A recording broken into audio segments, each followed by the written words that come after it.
বেগুন সর্ষে দিয়ে ইলিশের তেল ঝাল বানাবো, যেটা তার জন্য বেগুন নিয়েছে এরকম কেটে বড় বড় করে, ইলিশ, সর্ষের তেল, ফোড়নের জন্য কালো জিরে, কাঁচা লঙ্কা, লঙ্কা বাটা, সর্ষে বাটা, নুন, হলুদ। আমি এটাতে নুন হলুদ মাখিয়ে নেবো। এটা কিন্তু অবশ্যই পদ্মার ইলিশ।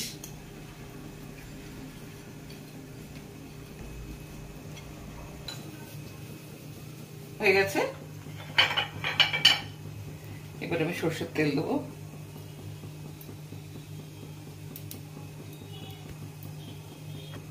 বেগুনগুলোকে একটু ভেজে নেবো।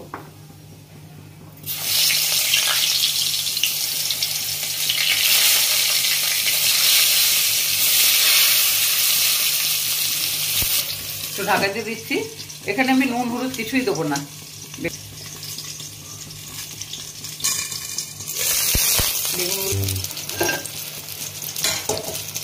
বেগুনগুলো ভাজা হয়ে গেছে, এক এক করে তুলে দেবো। ওই তেলে একটু সর্ষের তেল দেবো,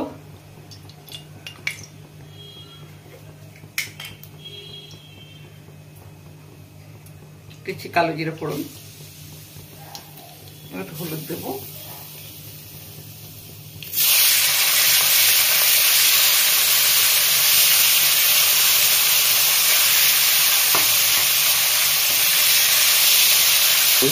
হালকা করে এপিট ওপিট করে নেবো।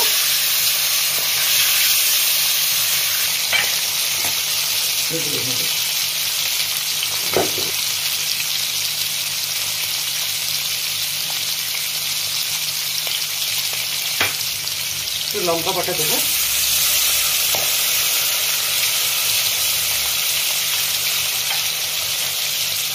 এবার সর্ষে বাটা জলটা দেবো।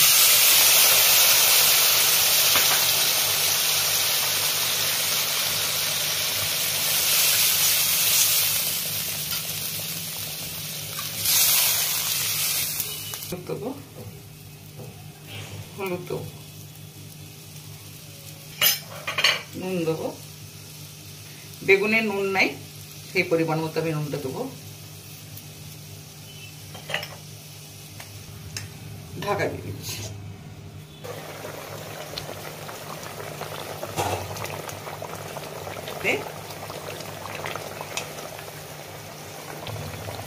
চেরা কাঁচা লঙ্কা দিয়ে দিচ্ছি আর বেগুনগুলো দিয়ে দিচ্ছি। ফুট হবে, আমি নামিয়ে নেবো। নিলাম, একটু নেড়ে দিচ্ছি।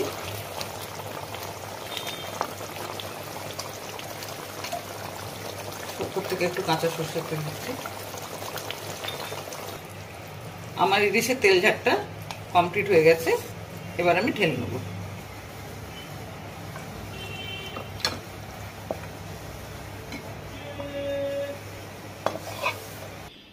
বেগুন সর্ষে দিয়ে ইলিশের তেল ঝাড় তৈরি হয়ে গেছে।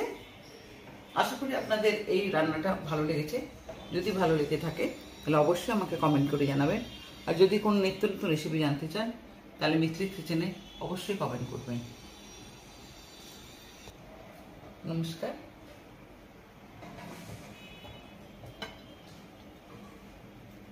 দাঁড়িয়ে